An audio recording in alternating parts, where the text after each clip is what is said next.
Worcester County, and welcome back to another episode of Locker Room Buzz. I'm your host, CJ Tully, and when that country music hits, you know it's time for an hour-long sports talk pod episode here. So let's talk about a lot today. We have college football in full swing. The first bracket has been released of what the playoffs could look like this season. We also had the World Series wrap up in Game 7.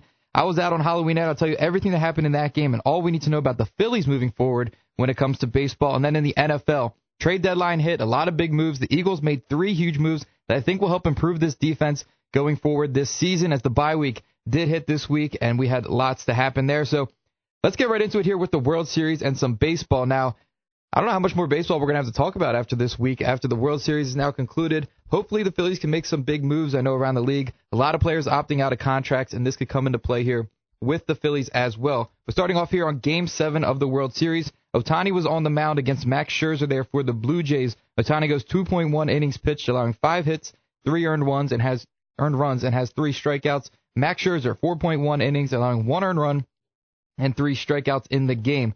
Now, the scoring got started in the bottom of the third when Bo Bichette rockets a 3-run home run out of the park there to give them a 3-0 lead, and that place went crazy. It was starting to look like things were going to start rolling for the Blue Jays, and it was going to be wrapped at that point. Ohtani comes out of the game. Top of the 4th, Teoscar Hernandez with a sac fly to score Will Smith, making it 3-1. Top of the 6th, Tommy Edman, another sac fly. Mookie Betts scores to make it 3-2. So the Dodgers continuing to chip away here, but never once did I think Dodgers might crawl back into this one. It still felt like it was in full control of the Blue Jays. Then, bottom of the 6th, Andres Gimenez doubles. Ernie Clement scores to make it 4-2, and this is when it really started to feel like the Blue Jays just had it their way this one.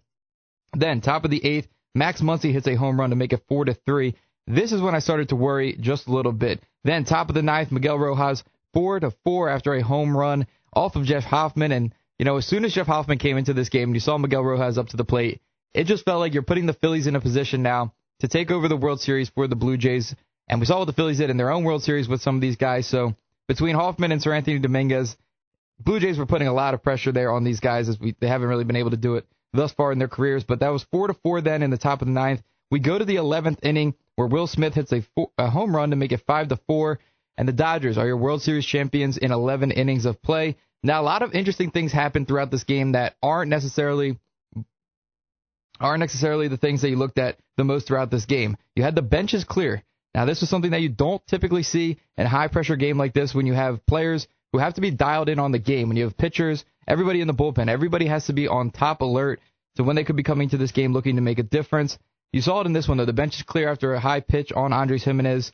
This was interesting. It really sparked things there for the Blue Jays, and I thought it was going to start to roll that momentum just a little bit more.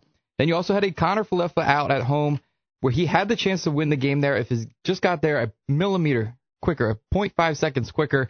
This could have been a different story we're talking about, as Will Smith's foot came off the plate at home, and they had a chance there to win it. Also in this game, you had Yamamoto go 2.2 innings pitched, 1 hit, 1 walk, and a strikeout. He is your World Series MVP. And he played phenomenal throughout this entire playoff series. Didn't have the best regular season, which I think had people skeptical when it did come to the postseason. But, man, he stepped up and he made a difference for them in this World Series. Now, throughout the World Series, he had 4 games and 3 starts, 4-0 in those games there, 19 strikeouts, 1 complete game, and 24.1 innings pitched. He also had 11 hits and 3 earned runs allowed in that time with a 1.13 ERA. Absolutely incredible. I was getting a little worried that they were going to go to Shohei Ohtani here for the MVP just because of the name, but I'm glad they went with Yamamoto. He was the most valuable player in this series, and Shohei Ohtani just wasn't that. Within the World Series, 9 hits, 3 doubles, 3 home runs, 5 RBIs, but he was hitting .220 average. He didn't really step up, and that was throughout the entire playoffs. He didn't really step up at any point. He had that huge game, that 9 for 9 or 9 times on base in the one game. But besides from that, it wasn't really... Nobody was really scared of Shohei Ohtani. That's why when the Phillies intentionally walked him in that series, I was a little skeptical because he hadn't shown you what he could do yet. There's always that looming fear there that, okay, Ohtani's up to plate. He can make something happen. He's due. He's going to make something happen. But until a player proves that to you, I don't think you can necessarily just go ahead, walk him, or you can go ahead and pitch around him. I think you have to let that player show you what they can do, what can happen, before just automatically assuming the worst. So with Ohtani, you didn't see the best playoff series from him. Don't know if the moment got too big. Then you saw in the Game 7 there, they were starting to make the excuse that, yes, he does too much. He pitches, he bats. It's going to make him tired, and he won't be able to pitch full leverage there in the Game 7 of the World Series. But I think we're also forgetting pitchers used to bat, and they used to have to come back up here after batting, obviously not as a high intensity at bat. It was usually an automatic out. But that excuse can't be continued to be made. There can't be excuses made for a guy who wants to take it upon himself to go out here and bat and to pitch. Nobody's forcing him to do that. That's what he came into the league wanting to do. With that being said, there was also an interesting time when Ohtani got a little bit longer to warm up than any other player or pitcher because of the fact that he was the last out. Now, I'm not going to act like I know, but I don't recall pitchers getting that time when they would be out, when it was the 9-hitter was the pitcher would normally bat. I don't remember if that was necessarily how it went, but either or, I don't think you should get special treatment just because you do want to do something extra. I think it's great. It's phenomenal what he does. He's obviously a unicorn, but they've changed the rules to adjust to him. This has been seen now with the DH spot where he can pitch and then he can still DH when he's out of the game. You're now seeing it with stuff like this. When he's at the mound, he's getting a little extra time. And again, if you want to do that, that's fine, but I don't think you can mold the game around one player because, let's be honest, I don't see another player in baseball history going out here and doing what he does. So these are Shohei Ohtani rules that you're molding the game around. I just think it's something to keep an eye on. I don't think the game should be molded around one player. I think there's an entire league around you that, can benefit from some other rule changes as well, and I don't think they should all necessarily just revolve around one player. Moving forward, though, the biggest question that's going to come out of this World Series is the salary cap. Now, I touched on this a lot last week with the proposition that the Dodgers could win the World Series and that this was going to be a discussion. Now here we are, and this is obviously a discussion. There's a lot of speculation that the MLB is going to go into a lockout in the next year or two because of issues like this. I'm not sure where we end up with this because you look at things, and from the Dodgers' perspective, they can look and say the Mets, the Phillies, the Yankees, all these teams spent just as much, not as much money, but around the same amount of money, if not more, and they yet didn't win the World Series. So if they have the capability to go out there and spend the same amount of money, why don't they get to the same position as the Dodgers? And that's a great point because you look at the players that the Phillies brought in, and they're not making the same difference that an Ohtani or a Freddie Freeman when they brought him in, or Mookie Betts. The guys that they have paid, they haven't been making that same difference. And you can also look at it as it's come out that Yamamoto was offered more money from the Phillies to come play in Philly than the Dodgers offered him. He just wanted to go to the Dodgers, play with Ohtani and all of that. So I don't think financially is the issue. I think it's more about being a desirable spot. And when people want to talk about like a Milwaukee not being able to get over the hump because they're not spending as much money, I think it's more so, do you want to play in Milwaukee or would you rather play in LA? Would you rather play in Florida? I know the Panthers down there in Florida for hockey, they use their pull as playing in Florida during the winter and everything as one of their pulls to bring players in. And that's why they've been able to bring in so many free agents and big name talent because you're able to market the location. I think when you look at these smaller markets, that's what you need to look at more so than the how much they're paying out players. The Marlins are one of the least spending of teams, but if they want to bring in a player, they can market it as Miami. They can spend a little bit more. So I think there's a different angle to take on it. I think it's more building up the city around you to be a desirable location. For a long time, Philly was not desirable for many players to come play in. We weren't getting those big market names. That kind of broke with Bryce Harper, and then you saw the ball continue to roll where you're bringing in more players, more big name talent like a Trey Turner or Kyle Schwarber. But it took that first big name to get there. So if you are the Pirates, you have Paul Skeens. That can be your desirable market piece to bring in other players, more high-end talent, and then sell the city around you. I think that's the approach that these organizations have to take. I do get that if you have more money, you have more market, you're going to be able to bring in higher talent. But I think as an organization, you have to build that market. You have to build around you. The Pirates have the perfect time right now to prove this point with a Paul Skeens. You have somebody there to build around.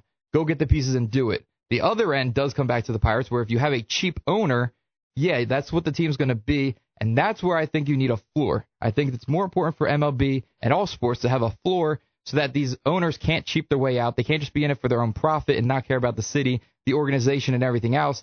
I think there needs to be a floor when it comes to cap, and then spend as much as you'd like, but you have to spend at least this much to put a competitive team on the field. There should not be instances like the White Sox, the Pirates, these teams that don't even compete in half their games. The Rockies lost an incredible amount of games this year. I think you need to make the league more competitive, and the only way to do that is to raise the cap from the bottom, not from the top, and move it down. The more money the teams are willing to spend, the bigger talent they can bring in, the more these teams can spread out. These players can spread out in their markets, and it's not I have to go to LA because they're going to pay me more. I have to go to New York because they're going to pay me more.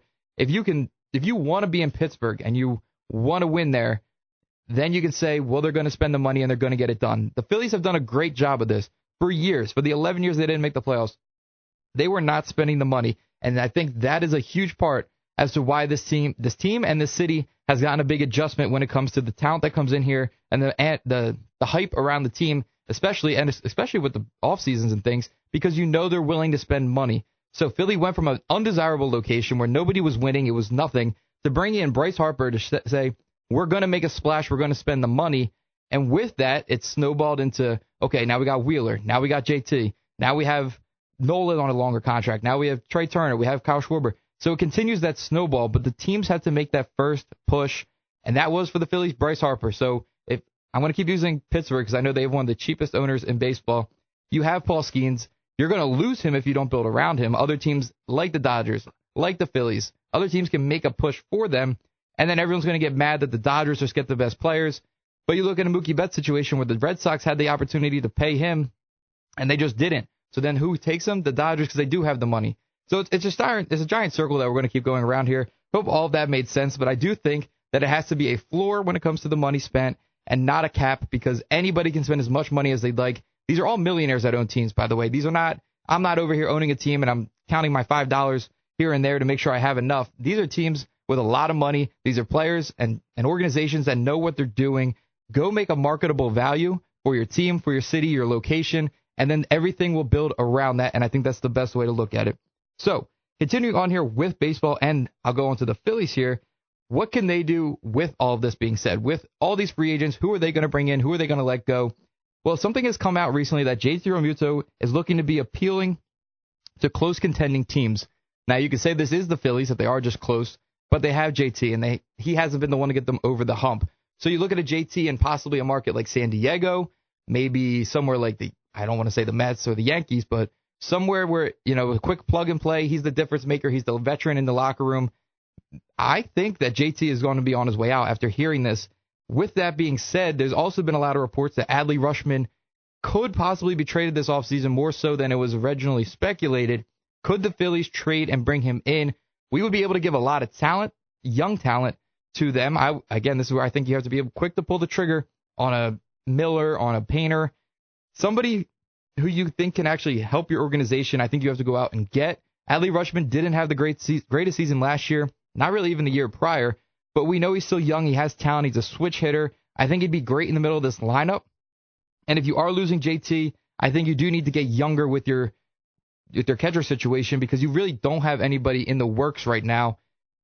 There's not even a lot of free agent catchers right now. I do believe Salvador Perez is one, but again, you don't want to get older, and I also don't think he's leaving. But if the JT Realmuto is out the door, I think the first thing you have to start looking at is a trade possibility, because I don't think you're going to be able to sign anybody and make that quick move. There's also the Rockies catcher who's been in speculation as well. He could be a possible fit here for the Phillies, but it does seem like JT Realmuto could be on his way out. Again, I'm not sure if money is going to be what keeps JT here. I think he's at a point in his career where he doesn't need the money. He needs the championship. And it's starting to look like Philadelphia isn't going to be that spot. Now, the Phillies do, on the other hand, seem very, very certain that Kyle Schwarber is going to be coming back. It seems like they're going to be offering him as much as needed. They're going to kind of just do whatever he needs to be able to stay here. And again, I've made it very clear on my perspective, I don't think Kyle Schwarber belongs here. I don't think he needs to be here for this Phillies team.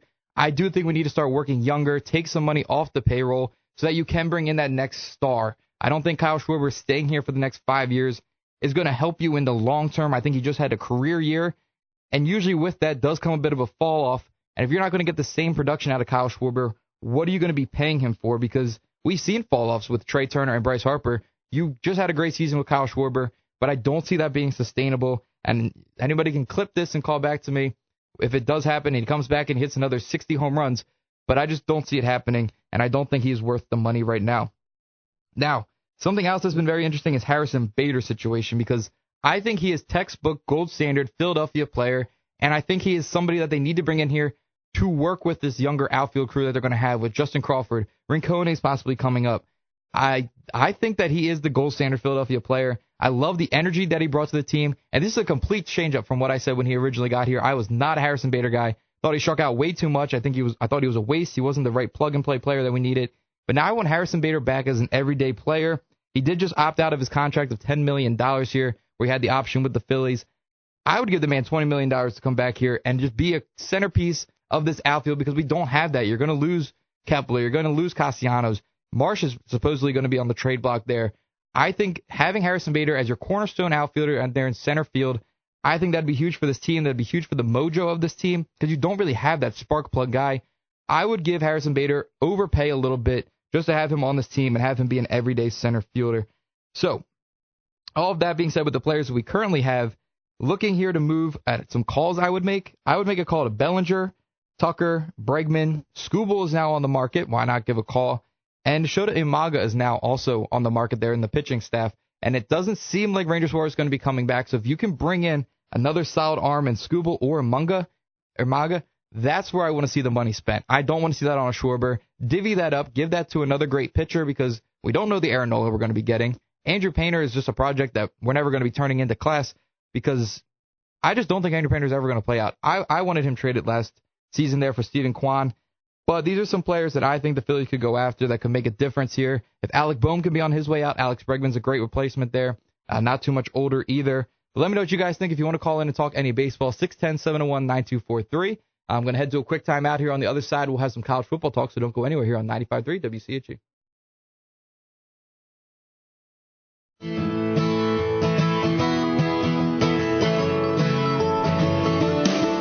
Welcome back to Locker Room Buzz. I'm your host, CJ Tully. Lots to talk about today in the college football world as the playoff bracket has come out. Lots of things shaking up as, the playoffs are just around the corner. About 4 more weeks left of college football. ACC, SEC, Big Ten. Still lots of questions to be asked. Who can make the playoffs? As always, let's talk some college football.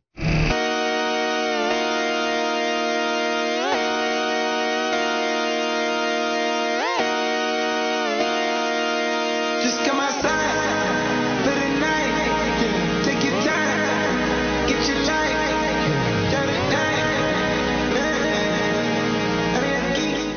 Starting off here, I want to talk about this big debate that I've been having on social media with people. Bring it out here to the show. We'll see what anybody else could think here. But I still think Indiana is better than Ohio State in the Big Ten. People's biggest thing that I've noticed when it does come to this debate and people commenting back on my posts is Ohio State was national champions last year. And I get that. I get in the beginning of the season, these preseason rankings, that's why they were highly ranked. But people also have to understand, from my perspective, the preseason rankings mean absolutely nothing, because that's based on a team last year. That's based on projections. And I made a video about this before on Let's Talk Sports. You can check that out on Instagram and TikTok at LRBuzz_pod.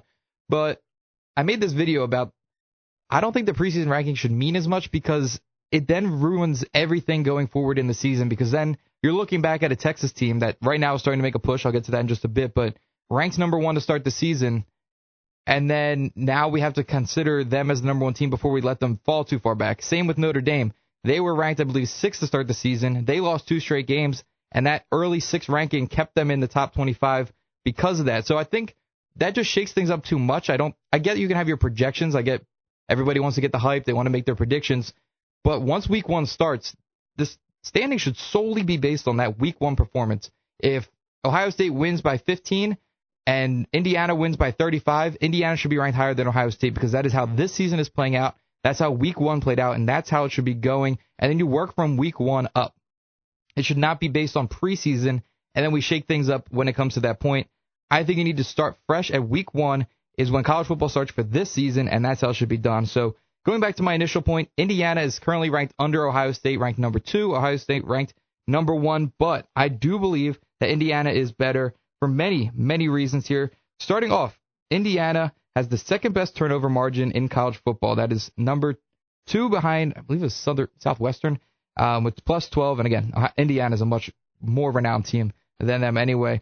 They're also first in third down conversion percentage. They're 64 for 110. They have the second best third down defense, right behind Texas A&M, who I currently have ranked number 1 in my college football top 10. They have the first best first down offense and the second best first down defense. So they're top 10 or top 5 in offense and defense, but ranked number 1 in first down offense, ranked number 2 in first down defense. They're also third in total offense with 4,500 yards, allowing 7 yards per play, and just 500 yards per game. That was on offense. They're scoring that much. They're putting up 500 yards per game. They're putting up 7 yards per play, and they're putting up 4,500 yards on the season on offense. They're 9-0 on the season, with their biggest wins coming against Kennesaw State, 56-9, against Indiana State, 73-0, against Illinois, 63-10, when Illinois was ranked number 9, versus UCLA, 56-6, in a game I thought UCLA was going to keep that close within that 20-point differential, and they just blew them out of the water. At Maryland, where they won 55-10, and then you turn it over to the Ohio State side, and their biggest wins come Grambling State, 70-0, Minnesota, 42-3, Illinois, they beat them as well when they were ranked 17th, 34-6, and then they beat Wisconsin at Wisconsin, 34-0. So I read those scores, and then I'll give you guys the next reason that everybody gives Ohio State. They look at these scores and they say Ohio State is not trying this season. They're waiting till the playoffs. And meanwhile, Indiana just wants to blow these teams out of the water. They want to run up the score. Indiana's quarterback, Fernando Mendoza, has barely played. He's pretty much missed an entire game when you look at the time that they take him out of games. All that time amounted adds up to pretty much its own game in and of itself. So they want to say they're running up the score, but at the same time, their starting quarterback isn't even finishing out a lot of these games because of how much they're up. So that being said, also, if Ohio State is saving everything for the playoffs, are we supposed to factor that into the college football rankings? I think the rankings should be on how they're playing right now, not trying to get in the head of Ryan Day and saying, oh, well, he's just not playing right now. He's just waiting until the playoffs. That can be the case, but I don't think that should also factor into them being a number one overall team because they're not putting it all out on the field like Indiana is. So I think that's pretty contradicting. Now, this weekend will be a big weekend for me to either shut my mouth or to continue to push this point because Ohio State went to Ohio State this past week and won 38-14 did Ohio State. This weekend, Indiana will be heading to Penn State in a matchup there. So if Indiana can beat Penn State on the road by more than Ohio State beat Penn State at home, I think that's another big factor there. They will also have common opponents in Wisconsin and Purdue by the end of the season, so we'll see how that plays out. And Ohio State has a matchup there with UCLA. So lots still going on here in college football, lots still going on between these two teams. I think this is the biggest debate right now is who is better, Ohio State or Indiana. A lot of people want to say Indiana was this great last year, but then they kind of fell off, and especially in the playoffs when they lost to Notre Dame. But I do think that this team is built differently. I think with the re-signing Curt Cignetti, with the way that Fernando Mendoza is playing at a Heisman caliber level, I think there's still lots to prove here for this Indiana team as well as this Ohio State team. But I think when they come down to it in the Big Ten championship game, Indiana is going to prove that they are the better team with all of this. So next up here in college football, looking here at Texas, a team that was pretty much out of the race. They were playing horribly. Arch Manning looked like a complete choke job, and he wasn't going to be going to the NFL this season, and everything was just falling apart here for them. They're now playing a lot better, and I think they're really starting to turn that page on what this Texas team could be going forward. They're now ranked number 11 in the college football playoff standings, and they're getting their things back on track. They're now 7-2 on the season, with one of those losses coming to Ohio State to start the season, and they're now 4-1 in the SEC. They do have that early loss, as I mentioned, to Ohio State, 14-7, in a game where just neither team really showed up. They also lost at Florida 29-21. Now, every week here when I talk about the SEC, I talk about this Florida team and how they keep things close.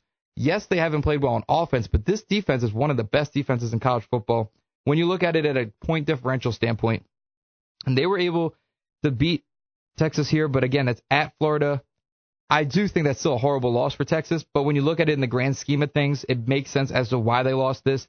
They also had a close game against Mississippi State at Mississippi State. They won that one in overtime, 45-38, where Arch Manning had 346 yards, 3 touchdowns, and a rushing touchdown. But again, Mississippi State's a team that is a very hard environment to play in, and I think the same thing is going to happen to Ole Miss later on this season, where they're going to have to go to these places, and they're going to have to get it done when these teams have nothing to lose. Mississippi State has nothing to lose, and that environment is insane. I say it every time I talk about them, the Cowbells. That is not a team to just go in there and you're supposed to stomp on. They kept that one close. Vanderbilt, they also beat them 34-31, and probably their biggest win so far this season, besides the Red River rivalry. Arch Manning against Vanderbilt went 25 for 33, 328 yards with 3 touchdowns. So who does Texas have left? Can they get themselves into the playoffs, get in that top 10 right there? Well, they have at Georgia coming up. That's going to be a huge game for both teams. It'll be home versus Arkansas, and then they finish out the season home versus Texas A&M, which, again, I think Texas A&M is the best team in college football. I think that offense is unstoppable, but we will see what they can do against Texas when it comes down to the end of the season.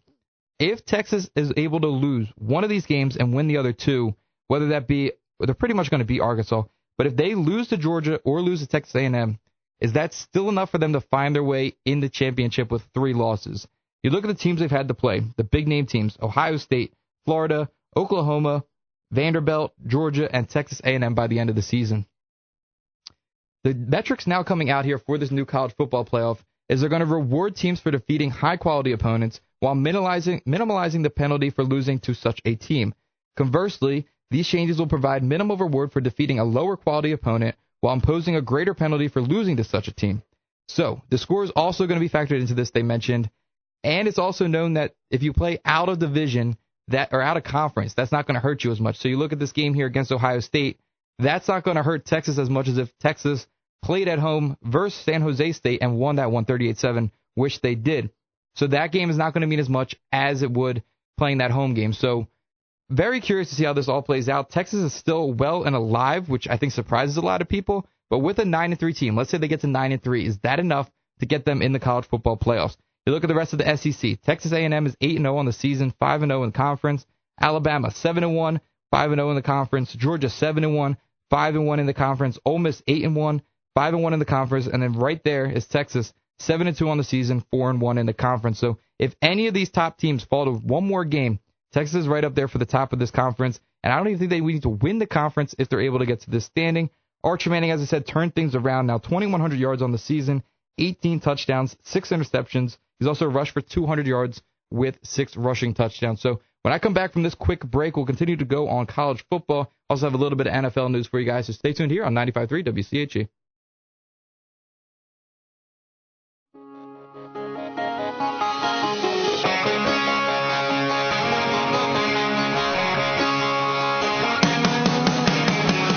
Welcome back to Locker Room Buzz. I'm your host, CJ Tully. Continuing on here with college football, we have some other questions to be asked here, especially with this college football rankings coming out. Raises a lot of questions about a lot of conferences. Here with the ACC, things are starting to shake up as Georgia Tech took a big loss here to NC State, 48-36. Now, Haynes King was not the problem in this one, going 25 for 35, 400 yards through the air with 2 touchdowns, did throw an interception, and then on the ground, 103 yards with 2 touchdowns. So again, Haynes King pretty much Georgia Tech goes as Haynes King goes, and that's how it was proven here. The other end of things, Virginia takes a 31-21 win over Cal. Chandler Morrison in this one, 24 for 35, 262 yards. On the ground, Jamari Taylor, 21 carries, 105 yards, and 2 touchdowns.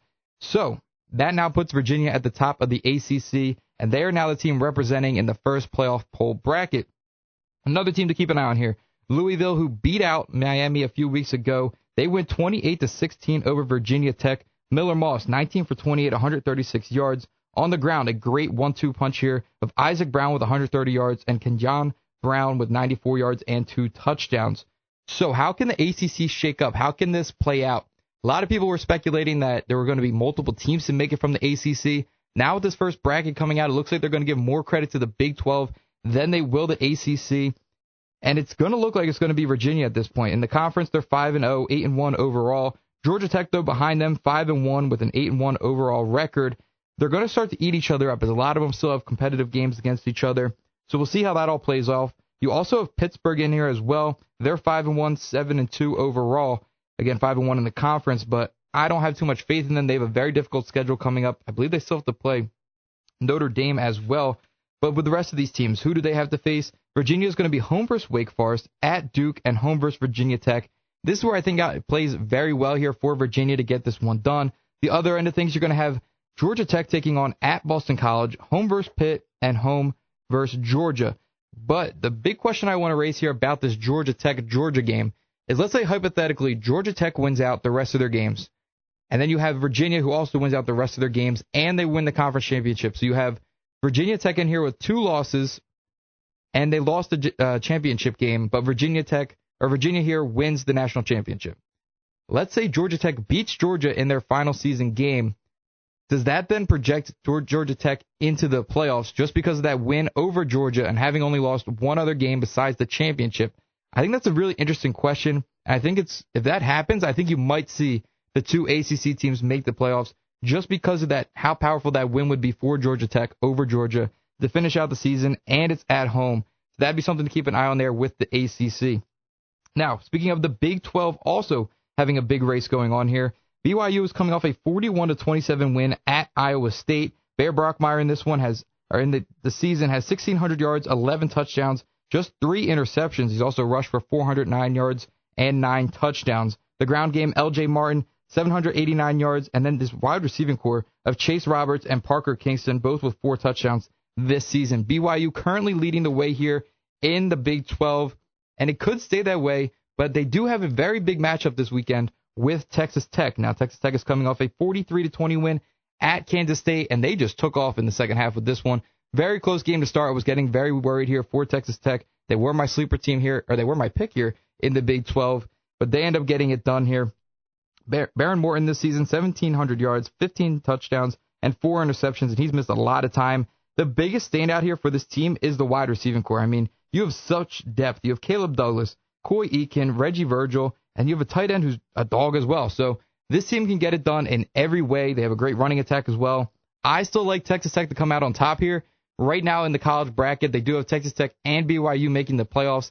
I think that's only going to happen, though, if Texas Tech wins this week and then BYU wins the conference championship there, because I do think it'll come down to these two teams as to who is going to be in the conference championship.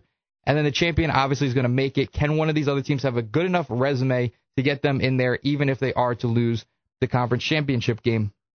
Moving on, though, to a discussion I have here with the SEC, and that's Georgia. Is Georgia for real, or are we a little skeptical about Georgia? Now, they did have a big win over Marshall to start the season, 45-7, but of late, they've had some very tight games here that I think can worry some people. At Tennessee, they took it to overtime. They won 44-41. They went to Alabama. They were home versus Alabama, lost that one 24-21. At Auburn, they won 20-10. Versus Ole Miss, 43-35, and then versus Florida, 24-20, and another close one. Georgia's had to come back in a lot of these games this season, and I'm not sure how sustainable that's going to be. I mean, it's great to see it right now. They're coming back from double-digit deficits pretty much every week. But the upcoming schedule, at Mississippi State, I told you what I think of Mississippi State, and I don't think that's a game you can just push aside. Home versus Texas, home versus Charlotte, and then Georgia Tech as well. They could lose a few of these games. That Texas game, Mississippi State game, and Georgia Tech game are kind of toss-ups right now with the way that Georgia's been playing. Wouldn't be surprised if there was a bit of a fall-off there with Georgia whatsoever. Gunnar Stockton, 1,700 yards, 12 touchdowns this season. Zachariah Branch having a decent season, not the standard that I would have expected from him. 474 yards with 2 touchdowns. Now, finishing off here, I do want to get into some Iowa talk because Iowa has a huge matchup this week with Oregon, and I think that this one's really going to have a lot to say about what happens here in the Big Ten, because I do think a fourth team could make it, let alone one of these teams jumping Oregon, as they all will have to play them. But you look at the teams that are still in contention here, you're going to have USC, Michigan, Washington, and Iowa. And Iowa's getting the least amount of talk out of all of these teams. They're 6-2 on the season, 4-1 in the Big Ten. Their 2 losses coming at Iowa State and home versus Indiana. They kept that one tight, though, 20-15. Mark Gronkowski starting to play better there at quarterback. They're coming off 3 straight wins against Wisconsin, Penn State, and Minnesota. And they dominated Minnesota with 3 interceptions, a pick 6, and a punt return touchdown. So, again, getting it done in a lot of ways. But listen to these defensive stats. This proves to me that Iowa can compete with the best of them. And I think with Oregon coming in, they could pull off the upset here. Maybe I'm crazy, but they have 19 interceptions this season. They are the number 2 total defense, allowing just 1,800 yards this season, 234 yards per game, and 4 yards per play. They also have the fewest penalties committed, 19 as a team, and tied for the 5th fewest turnovers lost. So able to hold onto the ball, not able to cost themselves any turnovers and penalties and any yardage in that situation. They're also 4th in scoring defense, allowing just 12.38 points per game. Tell me I'm crazy, but that sounds like a great Iowa defense. And again, holding Indiana to 20 points, I think this team can make a serious push here and win this one out. They're going to be playing Oregon, at USC, home versus Michigan State, and then at Nebraska.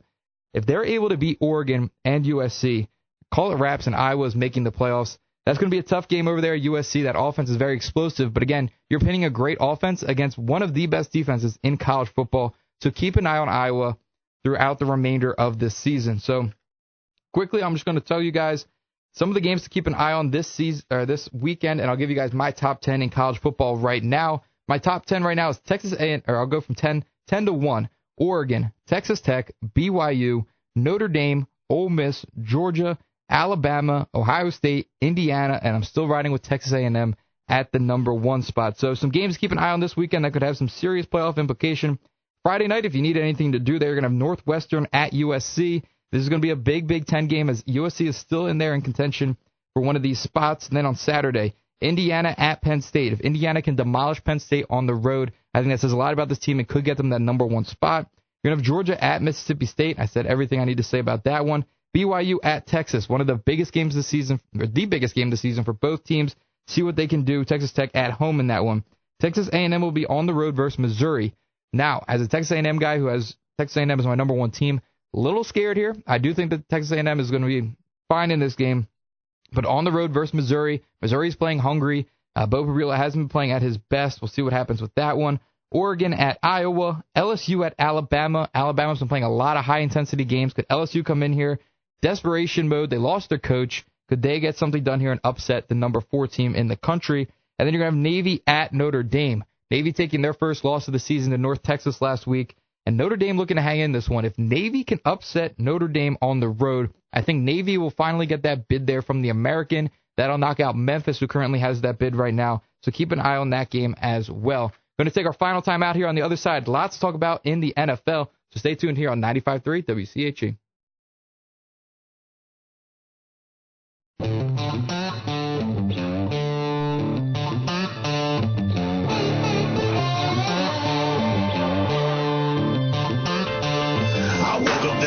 And welcome back to Locker Room Buzz. I'm your host, CJ Tully.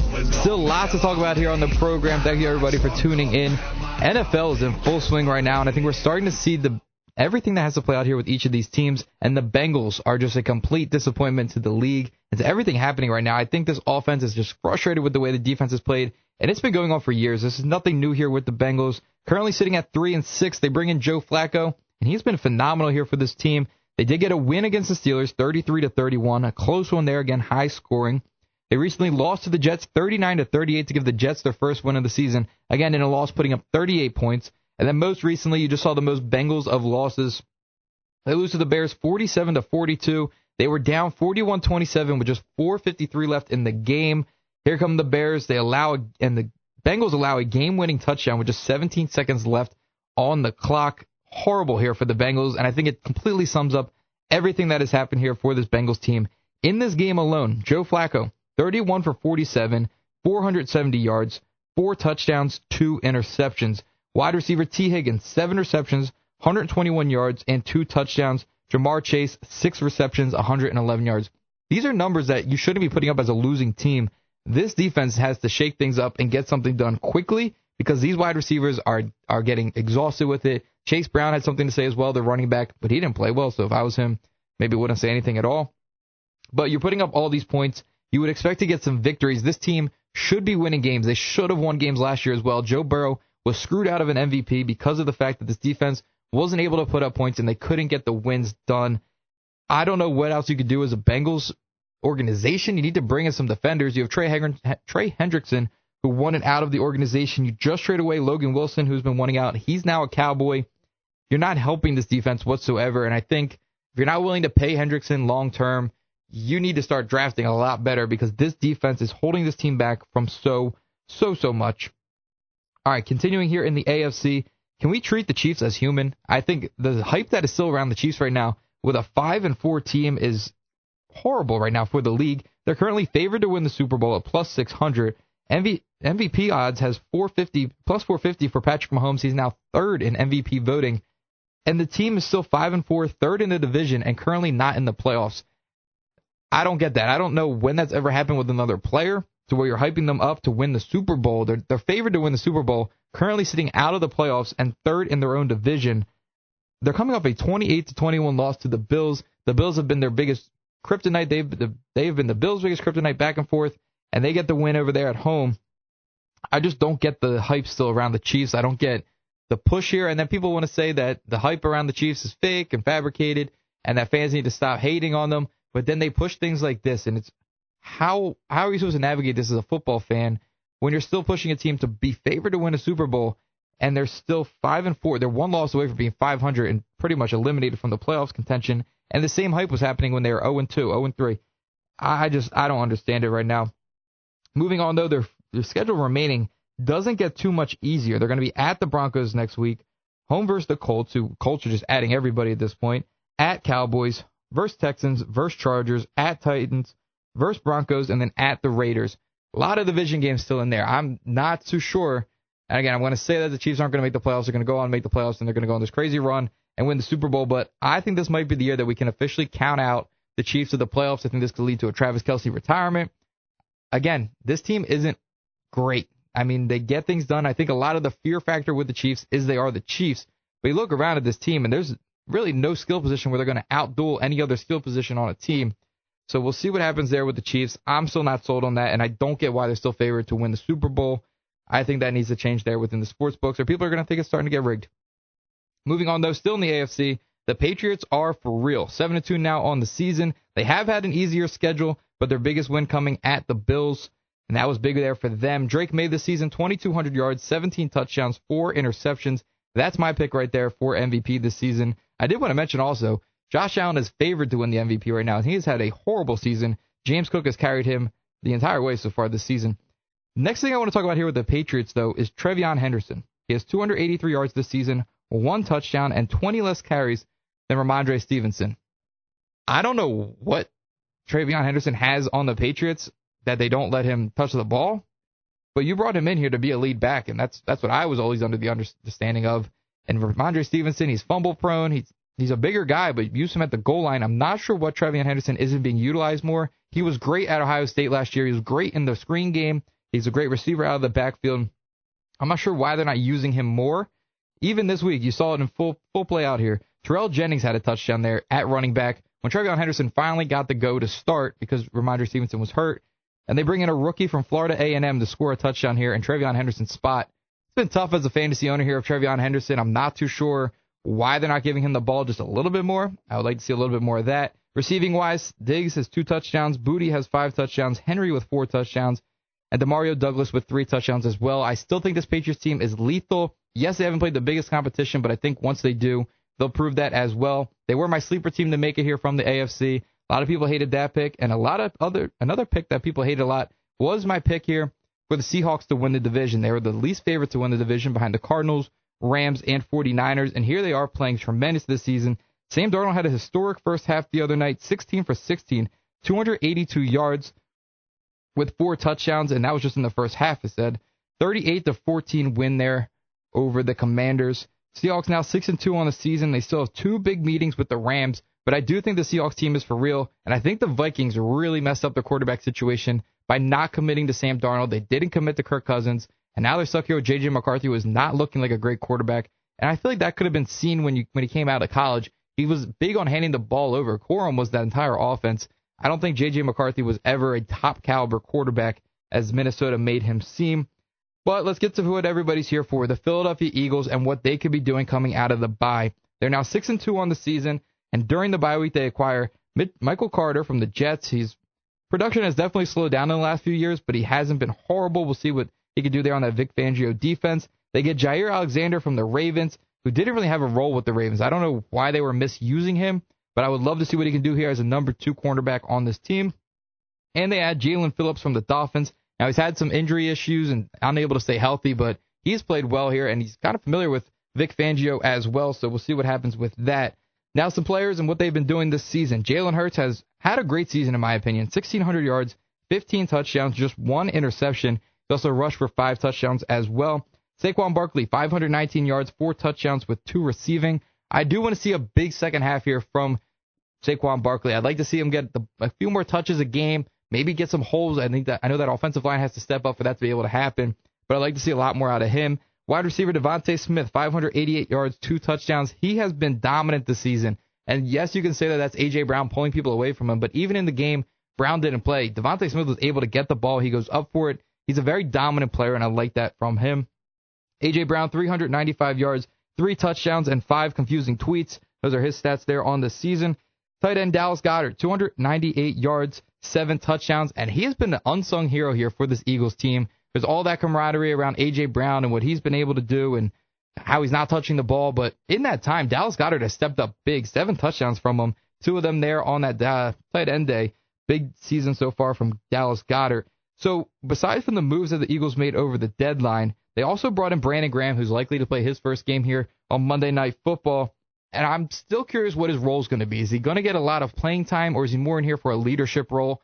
I'm completely fine with him playing less snaps, but just being a locker room guy. You know the presence he brings. I think it was kind of needed so far this season when you see the things going on with Hurts, with A.J. Brown. I think the organization looked at it as, okay, we need one of our locker room guys to come back here. We're losing veteran leadership. Let's see what he can do here. And I think that's going to be a majority of his role. Coming up the rest of the season, though, there is a lot of difficult challenges here still for the Eagles. They're going to be at the Packers for Monday Night Football this week, home versus the Lions on Sunday Night Football, at the Cowboys, versus the Bears on Black Friday, at Chargers on Monday Night Football, versus the Raiders, at Washington, at the Bills, home versus Washington. Now, my hope is, by those last few games, this Eagles team should have the division summed up. I mean, the Cowboys are falling off, the Commanders suck, and the Giants can't get a win now without Cam Scatterbo. So I do think that this is going to be an easy division to win. It's a matter of fact, if they're playing for the 1 seed, the 2 seed, where they think they can line up with the rest of these teams, I think that's all they'll be playing for at that point. But currently holding the top seed, they just need to win some of these games. If you can win the Packers and Lions game, those are the teams you're going to be competing up there for that top seed most likely. So I think if you can win those games, that's going to be huge. And before I get out of here, do want to discuss some of the bigger trades that happened within this trade deadline. You get Rashid Shaheed to the Seahawks, and that team is going to be absolutely lethal with Jackson Smith and Jigba, Sam Darnold at quarterback. If they get Kenneth Walker some more touches there at the red zone, that'd be great for him. And now you add Shaheed, who's another big weapon on the outside there for Sam Darnold. I seriously think the Seahawks team is going to compete, and they have a great defense to pair with it. This Seahawks team is going to be great. I think they're going to compete up there with the Philadelphia Eagles for that top spot. You also get Jacoby Myers to the Jaguars. Again, Jaguars aren't ruled out right now either with their win just a week ago. They're now over the Chiefs as that last spot in the playoffs, and you add another weapon that seriously cannot hurt the team whatsoever. Jacoby Myers, a great player, just needs to find his spot. Played well there with the Patriots for a while. Mentioned before, Logan Wilson going to Dallas there. Now will be playing with the Cowboys, help up that defense. They also add Quinyon Williams from the Jets. He goes to the Cowboys as well. And in a huge move here for the Colts as they're fully committing here to what they're building in this organization. They get Sauce Gardner from the Jets for 2 first-round picks, really going all out here to bring in the talent needed as they do think they can get over that hump. Last thing I want to discuss here is a bit of a quick rant here with these streaming services and the platforms taking away the games. This past weekend, me along with a lot of us were unable to watch college football because of the ESPN and YouTube TV situation. Now, we converted over to YouTube TV at my house a while ago. It was supposed to bring the biggest platform. You're able to multi-stream many games. I mean, I get 4 college games on at a time. You get some weird boxes as well. You get the news with Everybody Loves Raymond and college football. It's weird boxes you can get as well. But that was what you were promised there with YouTube TV. And now being able to not have that and having to miss college football games and then Monday Night Football games. And now the Eagles are going to be Monday night this week. Are we not being able to watch the Eagles? I think there needs to be a more condensed package here for sports fans. I shouldn't need Prime, Netflix, YouTube TV, Apple TV, Hulu, ESPN. There shouldn't be a million different places to have to get these games. As an NHL fan, I want to watch NHL games. And last year was maybe $7. I got a package of Disney, ESPN, and Hulu without the commercials or whatever. And I could watch all the hockey games. Now they've ramped it up to where it's $30 and I can get the hockey games, but I'm paying almost triple the price for not even the same product. Then you look at things like football and how it's Thursday nights are on Prime, and then you got Monday nights on ESPN, and you got the crazy games that are on Netflix now for Christmas, and then Black Friday is going to be on Prime as well. There's too many things going on here. With Apple TV, they take a majority of baseball games on Friday nights, which just pulls people apart from so many things. If you want to have all these streaming platforms, there needs to be a sports package premium. I will pay $100 a year, or more than that. I'll pay $200 a year to have every sport in one location, no matter if that's college football, hockey, baseball. If you want to put the Olympics on there, anything. Just there should be one platform for all of this. I know the baseball is now branching out to Netflix. They're going to get opening night of baseball, and they're getting the home run derby. Why is there so many opportunities here? We are allowing... If everyone just stopped buying all these platforms and just stuck to what they had, these companies wouldn't be able to do this, and it's proving now here with the YouTube TV situation is people just aren't going to get another subscription. People aren't just going to ESPN, and I think it's ruining the sport. I don't know if anybody else watches WWE, but they've also done the same thing. They go to Peacock, and now they're exclusively on ESPN, where it's $30 a month to watch the pay-per-views, and then you have to get Netflix for Monday Night Raw, and then Friday night still on cable. It's just you're pulling people apart. These fan bases that are loyal to their sport, to their companies, everything else, you're hurting the consumer. Meanwhile, you're trying to just get more money, and we can charge them a little bit more. Oh, if we go to Netflix, Netflix will pay us, and it's messing up the sports world.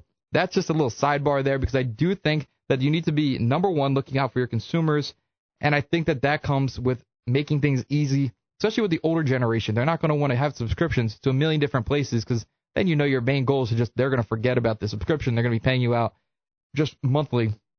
So that's my rant. I just had to go on that because I had a platform here, and I know a lot of people are probably dealing with the same thing here when it comes to all these different platforms, having so many different places that you can go and find your sports that, I just want to sit back and watch a game. I don't want to have to think about where I'm going to be watching it and anything else.